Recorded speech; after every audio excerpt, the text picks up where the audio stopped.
In this video, I'll guide you through the process of changing your address or any other personal information within the Monzo app. But first, please subscribe to the channel, it will really help me out. Here is what you should do. Open the app and log into your Monzo account. Navigate to your profile page, which you can usually access by clicking on your profile image. Alternatively, you can click on the arrow located to the right of your name.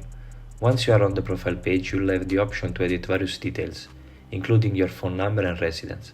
Make the necessary changes to your address and save them within your Monzo account.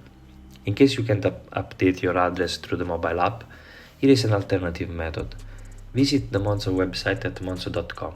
Sign in to your Monzo account using your login credential. Look for the Help option at the top of the page. Click on Access Help Articles, and then browse through the help articles until you find a way to contact customer support and discuss your specific issue with them.